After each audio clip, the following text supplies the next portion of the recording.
Good morning, everyone. Today we'll proceed to the next topic under the same chapter, that is instruments of monetary policy. किन instruments का reserve bank of India या central bank जो है use करती है for control of credit in the economy.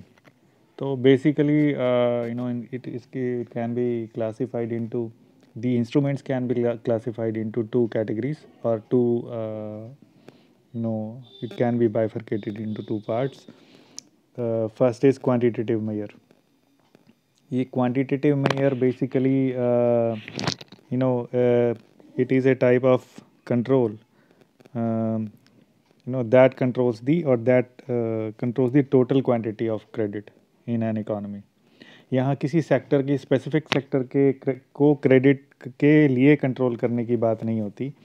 It is applicable to the whole economy. It is a kind of non-discriminatory measure or instrument that is applicable for or say to all sectors or products. The control or to control the total quantity of the credit. That means ये non discriminatory का मतलब ये है कि ये जो measures लिए जाते हैं क्वांटिटी, बेसिकली ये क्वांटिटी को, जो क्रेडिट की क्वांटिटी है उसको कंट्रोल करता है, उसको रेगुलेट करते हैं. और जो क्वालिटी इंस्ट्रूमेंट्स होते हैं, ये इंस्ट्रूमेंट्स इस तरह के हैं which is of selective nature. ये सिलेक्टिव नेचर के होते हैं. बेसिकली किसी खास सेक्टर को प्रमोट करने के लिए या उसके खास सेक्टर को इसके जो है फॉर एग्जांपल इन्फ्लेशन अगर आ रहा है किसी खास तरह के प्रोडक्ट में और उस खास प्रोडक्ट के दामों में अगर बढ़ोतरी हो रही है, तो उस केस में in order to control that the inflated price of that specific product, qualitative instruments are used.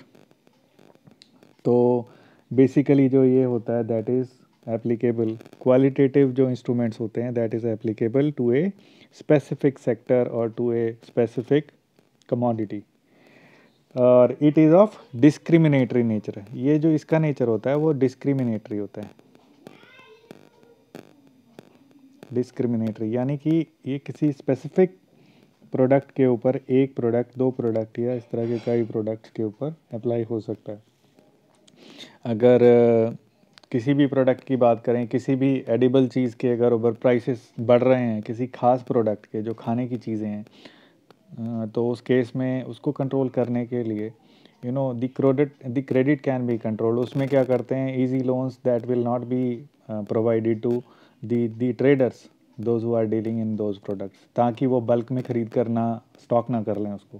क्योंकि जब स्टॉक करना शुरू करते हैं then and it is a way of increasing the demand. Or when the demand increases and the supply is scarce, that is limited, तो उस case में the prices goes high. तो इसको prices को कंट्रोल करने के लिए जो है उस खास स्पेसिफिक जो है क्रेडिट सप्लाई, उस खास प्रोडक्ट को कंट्रोल, उसके प्राइसेस को कंट्रोल करने के लिए जो है लोन्स जो दिए जाते हैं उस तरह के ट्रेडर्स को, उसको डिफ़िकल्ट बना दिया जाता है. तो ये एक एग्जाम्पल है. So basically instruments can be classified into two categories, quantitative instruments and qualitative instruments. जो क्वांटिटेटिव इंस्ट्रूमेंट्स हैं ये पूरी इकोनॉमी पे एप्लीकेबल होते हैं, स्पेसिफिक कमोडिटी के ऊपर एप्लीकेबल नहीं होते. जबकि क्वालिटेटिव इंस्ट्रूमेंट्स ये स्पेसिफिक कमोडिटी के ऊपर, प्रोडक्ट के ऊपर, सेक्टर के ऊपर अप्लाई किए जाते हैं. Now will proceed with the quantitative instruments. Quantitative instruments में पहला जो इंस्ट्रूमेंट है दैट इज़ बैंक रेट. और बैंक रेट क्या होता है, basically it is the minimum rate in which the central bank of country is prepare to give credit to the commercial bank. अब इसका मतलब क्या है, basically it is a bank rate is basically a discounting rate, और इसको बोलते हैं it is a rate at which RBI discounts और री discounts the bill of commercial banks. तो ये जो बिल जो होते हैं, जो कमर्शियल बैंक जो है बिल्स के थ्रू जो है जिसको लोन देते हैं, उससे अगर बिल जो है लिया गया है, हमने बिल ऑफ एक्सचेंज पढ़ा है, तो उस केस में एक्सेप्ट करके वो वापस किया जाता है कमर्शियल बैंक को और उसकी एवज में वो लोन दिया जाता है. इन बिल्स को डिस्काउंट किया जाता है RBI के द्वारा और सेंट्रल बैंक के द्वारा. ये वो रेट है जिस रेट पर भी आरबीआई कमर्शियल बैंक्स के जो बिल हैं उसको डिस्काउंट करता है। ये जितना ज़्यादा आरबीआई का बैंक रेट होगा उतनी ही लोन लेंडिंग कैपेसिटी यानी लोन देने की कैपेसिटी उतनी ही कम होती चली जाएगी।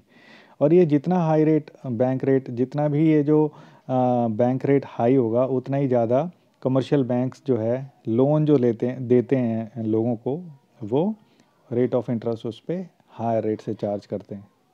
सीधा संबंध है इसका। So it can be said that the bank rate is a minimum rate in which the central bank of country is prepared to give credit to the commercial bank. तो बेसिकली जब वो बिल्स सारे वो RBI रख लेता है और उसके एवज में कुछ डिस्काउंट काट के then the amount is paid to the commercial banks. When central bank wishes to control the credit and inflation it raises the bank rate. वो क्या करता है आरबीआई जो डिस्काउंटिंग रेट है उसको या रीडिस्काउंटिंग रेट है इसको बढ़ा देता है बैंक रेट को। फॉर एग्जांपल जो भी अभी जैसे एग्जिस्टिंग रेट है दैट इज़ 4.25%। अभी जो एग्जिस्टिंग जो बैंक रेट है दैट इज़ 4.25%। इसका मतलब अगर 100 रुपीज़ का बिल ऑफ एक्सचेंज है 4.25 रुपीज़ जो है आरबीआई काट लेगा डिस्काउंट पर और remaining rupees for example 95.75 rupees that will be paid to the commercial bank. ये रेट जितना ज़्यादा हाई होगा लोन लैंडिंग कैपेसिटी उतनी कम होती जाती है बैंक की, क्योंकि जो डिस्काउंट के रूप में ज़्यादा पैसा आरबीआई रख लेती है, काट लेती है। So increased bank rate increases the cost of borrowing of the commercial bank. तो एक तरह से ये वो रेट है जो कि कमर्शियल बैंक जिस रेट पर आरबीआई से लोन लेते हैं, तो ये जितना ज़्यादा होगा, अगर हम बात करें 2018 की तो बैंक रेट वॉज 6.5। ये ज़्यादा था उस समय इन द ईयर 2018 में ये 6.5 था। इसका मतलब 100 रुपये में से 6.5 रुपये आरबीआई जो है अपने पास उसको डिस्काउंट के रूप में काट लेता था और बचे हुए पैसे जो थे 93.50 ये जो है वो पैसा उनको दे देते थे कमर्शियल बैंक को और बिल रख लेते थे।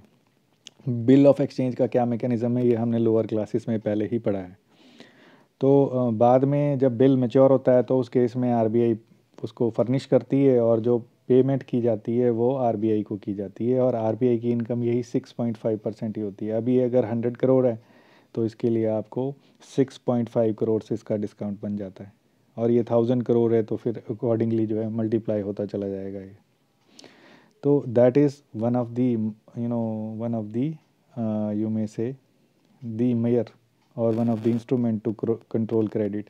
कंट्रोल कैसे करेगा? अगर इकॉनमी से में चाहता है अगर रिज़र्व बैंक ऑफ इंडिया की पैसा कम फ्लोट करे, कम जो है इसमें इकॉनमी में जो है एक्सचेंज हो, सर्कुलेशन में कम पैसा रहे, तो उस केस में वो बैंक रेट को इंक्रीज़ कर देते हैं ताकि लोन लेंडिंग कैपेसिटी वो बढ़ जाए। इसके साथ साथ जब इनको कमर्शियल बैंक का जो डिस्काउंटिंग रेट जो वो पे करते हैं आरबीआई को, जब वो हायर रेट से पे करेंगे, अभी अगर 2018 की बात करें तो 6.5% जो है वो बैंक रेट था उस समय। तो ये जब वो लोन देते तो उसको इससे ज़्यादा हायर रेट से रखना था। तो उस समय जो है rate of interest on loans पर हायर उस समय ज़्यादा था in comparison to the present time. आज की डेट में तो सेविंग पर भी कम जो है बैंक्स दे रही है कमर्शियल बैंक्स, और साथ साथ इंटरेस्ट ऑन लोन्स भी उसके रेट भी कम है।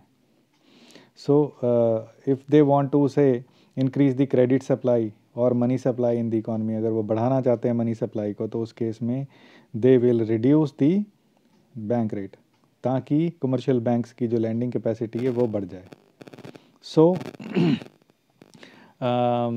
that means increased bank rate increases the cost of borrowing of the commercial bank, who in turn charges a higher rate of interest from their borrowers। तो commercial bank भी फिर higher rate से charge करते हैं। As a result the demand for the credit will go down। जब rate of interest high हो जाता है तो जो लोन लेने के लोगों की जो लोन लेने की जो कैपेसिटी है वो रिड्यूस हो जाती है, कम लोग जो है लोन के लिए अप्लाई करते हैं। Central bank adopts dear money policy but the supply of credit needs to be reduced during the inflation. ये जब इन्फ्लेशन होने लगता है, when people have more money, when they have easy access over the money, they start spending money. Resources scarce होते हैं तो उस case में लिमिटेड रिसोर्सेज होने पर प्राइसेस बढ़ने लग जाते हैं। इस स्थिति को कंट्रोल करने के लिए बैंक रेट को बढ़ा दिया जाता है। It adopts cheaper money policy. उस केस में चीपर मनी पॉलिसी का मतलब ये है कि इंटरेस्ट जो भी लोन पर लिया जाएगा कमर्शियल बैंक्स के द्वारा वो कम लिया जाएगा।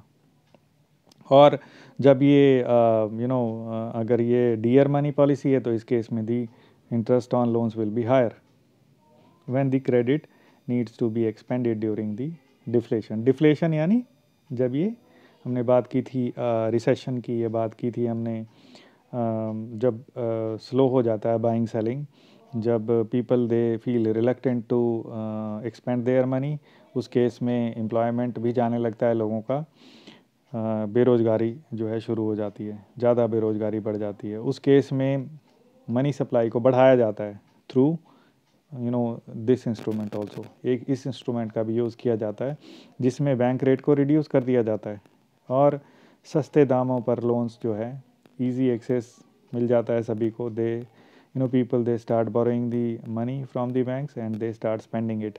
तो ये जो डिफ्लेशन का ये जो डाउनफॉल है इस तरह का, ये इट स्टार्ट्स इंक्रीजिंग। तो क्योंकि ये जो इन्फ्लेशन है मिनिमम लेवल पर ये रिक्वायर्ड होता है फॉर डेवलपमेंट, ये एक डेवलपमेंट का सूचक भी है। But the rate of inflation should not be higher, ये ज़्यादा नहीं होना चाहिए। So that is one of the instrument. Then next is open market operations. Open market operation basically ये it deals with sale and purchase of securities in the open market by central bank. अब क्या करता है central bank, selling, अगर if they central bank that is the bankers bank, ये bankers bank है और लोगों की नज़रों में जो है इसकी काफ़ी रेप्यूटेशन है, और साथ साथ कमर्शियल बैंक्स को भी। जब इफ़ दे वांट टू से reduce the supply of the credit, तो उस केस में क्या करेंगे, they start selling their securities, या गवर्नमेंट जो सेंट्रल गवर्नमेंट की सिक्योरिटीज़ हैं उसको बेचना शुरू करते हैं। और जब बेचना शुरू करेंगे people will start buying the securities, the commercial banks will start buying the securities, और कमर्शियल बैंक्स का ज़्यादा पैसा सिक्योरिटीज़ को ख़रीदने में चला जाता है, और कैश बैलेंस जो है withdraws the cash balance from the country. पूरी कंट्री का जो पैसा जो कमर्शियल बैंक्स के थ्रू जब ये कमर्शियल बैंक्स खरीदते हैं सिक्योरिटीज़ को, क्योंकि इसके ऊपर बड़े ल्यूक्रेटिव रेट ऑफ इंटरेस्ट जो दिए जाते हैं। ओपन मार्केट ऑपरेशंस में जब गवर्नमेंट सिक्योरिटीज़ को इशू करता है आरबीआई, तो कमर्शियल बैंक जनरली बायर होते हैं इसके, वो रेट ऑफ इंटरेस्ट बड़ा हायर जो है प्रॉमिस किया जाता है। उस केस में कमर्शियल बैंक्स जो है अपनी जो जो जो इनकी लैंडिंग कैपेसिटी है वो मनी जो है that is exhausted towards buying the securities, तो ये कैश बैलेंस रिड्यूस हो जाता है। और when the RBI want to increase the supply of the money, they'll start buying the securities. They'll start buying the securities of the central bank, and central bank जब वो उसको खरीदना शुरू करेगा, they'll buy the securities, these government securities, and they will pour in more money in the economy. तो जब वो खरीदना शुरू करेंगे तो उसके लिए रिटर्न्स भी बहुत अच्छा देते हैं। तो these commercial banks and every buyer, they these institutions they get attractive, you may say, returns, they start selling it, तो उस केस में RBI returns the money in the market, then the credit flow increases, the money supply increases, so bank contributes to the cash balance in the economy. That means more money is poured in, इसमें supply जो है money की वो बढ़ा दी जाती है। Through open market operation, if cash balance is increase, the flow of credit will increase, और flow of credit, if the cash balance will increase in the with the commercial banks और with the other institutions, the credit flow will increase, क्योंकि पैसा जब अगर bank के पास होता है they start lending it, और फिर उसमें लोगों को पास भी पैसा पहुंचने लगता है।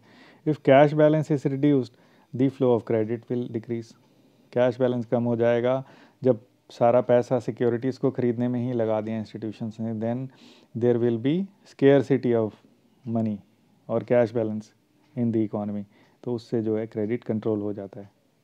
So this is how open market operation that is used. Then next you may say tool or instrument, that is cash reserve ratio. इसको हम CRR बोलते हैं, कैश रिजर्व रेशो।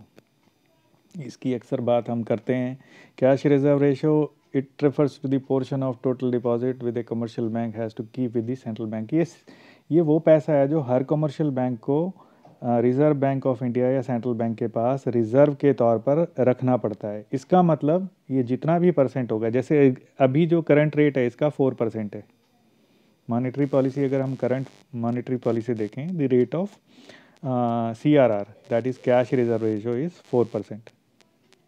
तो ये 4% जून 2018 में भी ये 4% था, अभी भी ये 4% 2021-22 स्टार्ट हो गया। अभी existing CRR rate is that is 4%। That means कि जितना भी टोटल डिपॉजिट इनके पास आता है उसका 4% ये RBI के पास रखेंगे। अगर RBI चाहता है कि ये इसकी लोन लेंडिंग कैपेसिटी को कम कर दे, कमर्शियल बैंक से पैसा खींच लेता है वो, तो उस केस में क्या करेगा, CRR विल बी इंक्रीज्ड। 4 की जगह उसको बढ़ाकर 8% कर देगा, 9% कर देगा। तो 100 में से 91 रुपीज़, 91 रुपये ही कमर्शियल बैंक्स के पास रह जाते हैं अपने अदर एक्टिविटीज़ को अंडरटेक करने के लिए। ये जितना कम होगा CRR, उतना ही जो है लैंडिंग कैपेसिटी बढ़ती है। इसके अलावा और भी फैक्टर्स होते हैं, हम SLR की भी बात करेंगे आगे। तो बहुत सारे ही फैक्टर्स जो हैं रिस्पॉन्सिबल होते हैं for, and every factor is used to control the credit supply in the economy. So cash reserve ratio, it refers to that portion of the total deposit that that is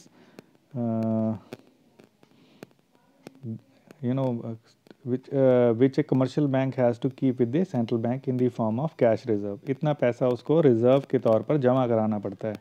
When cash flow और credit is to be increase, जब बढ़ाना होता है cash flow को या credit supply बढ़ानी होती है इकोनॉमी में, मिनिमम रिजर्व रेशो, जिसको ये कैश रिजर्व रेशो बोलते हैं, उसको minimum reserve ratio it is reduced. अब 4% से 2% कर दो तो सिर्फ 100 में से 2 रुपये, यानी 100 करोड़ रुपए अगर किसी के पास डिपॉजिट है बैंक के पास, तो उसको सिर्फ 2 करोड़ जमा करने पड़ेंगे। अब भी एग्जिस्टिंग रेट अगर 4% है, तो इसका मतलब out of 100 crore 4 crore will be deposited in the RBI। That means remaining amount is 96 crore. तो 4 करोड़ तो सीधे कम हो गए जो कि यूज़ नहीं किए जा सकते by the commercial banks. So minimum reserve ratio is reduced and when the cash flow और the credit is to be reduced. अब इसको अगर रिड्यूस करना है, minimum cash reserve ratio is increased, इसको बढ़ा देते हैं। अगर इसको क्रेडिट सप्लाई को घटाना है, उस केस में CRR दैट इज़ इंक्रीज्ड।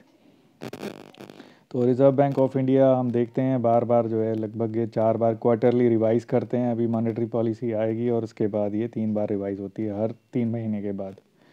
कुछ चीज़ें चेंज भी करती हैं, कई बार वो एज इट इज़ भी छोड़ देते हैं। दैट डिपेंड्स कि किस तरह की सिचुएशन इकोनॉमी में चल रही है। Then next instrument that is statutory liquidity ratio, इसको SLR बोला जाता है। ये वो पैसा है जो कि बैंक को अपने पास तरलता के लिए, लिक्विडिटी के लिए रखने ही पड़ते हैं। अभी अगर हम बात करें स्टैट्यूटरी लिक्विडिटी रेशो की, तो एग्जिस्टिंग रेट इज़ 18%, 18% का जो है SLR है।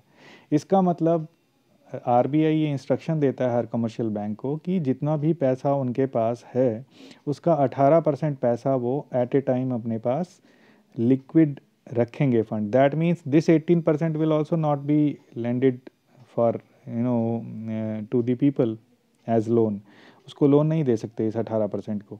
तो 4% यहाँ गया, 18% यहाँ पे चला गया। इस तरह से कई टूल्स को यूज़ किया जाता है in order to control the credit supply in an economy. तो जो it refers to that portion of the total deposit which a commercial bank has to keep with itself in the form of liquid assets. अभी liquid assets की बात करते हैं तो liquid assets में या वो मार्केटेबल सिक्योरिटीज़ हो सकती हैं या फिर जो इजीली जो है जिसको बेचा जा सकता है। So to reduce the flow of credit in the market, central bank increases this liquidity ratio. अगर फ्लो बढ़ाना है, central bank increases the liquidity ratio. That means reduce करना है, अगर मनी सप्लाई को रिड्यूस करना है, ये SLR भी बढ़ा दिया जाएगा, इट विल बी इंक्रीज्ड। अगर हम बात करें 2018 की बात करें जून की, तो the rate was 19.5% and current SLR is 18%। तो SLR को घटाया है पिछले 3 साल, अगर हम पहले की बात करें तो लगभग 3 साल पहले से इसको घटा दिया है 1.5%। इसका मतलब government want to increase the lending capacity of the bank, that means the government want to increase the supply of credit, ताकि रियल एस्टेट है या दूसरे इन्वेस्टमेंट है उसको बढ़ाया जा सके। तो मॉनेटरी पॉलिसी को देखकर उसको स्टडी करके अंदाज़ा लगाया जा सकता है गवर्नमेंट की क्या इंटेंशन है, गवर्नमेंट इन्वेस्टमेंट को बढ़ाना चाहती है या घटाना चाहती है। It refers to that portion of that deposit which a commercial bank has to keep with itself in the form of liquid assets. To reduce the flow of credit in the market, central bank increases liquidity ratio. In case of expansion of credit, जब उसको बढ़ाना है, liquidity ratio is reduced. अभी जैसे बढ़ाना है तो 19.5% से घटाया और ये 18% कर दिया। अभी जो करंट रेट है, I have not studied the rate that has been declared by RBI in between. इसके बीच में क्या रेट्स जो हैं डिक्लेयर किए वो मैं नहीं डिस्कस कर रहा हूँ यहाँ पे।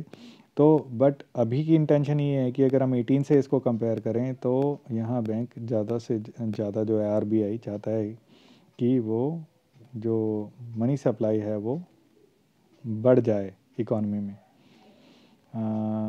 These are a few quantitative measures taken by the RBI. इसके अलावा भी रिवर्स रेपो है, वो हम आने वाले लेक्चर वीडियो में डिस्कस करेंगे। So that's all for today, thanks.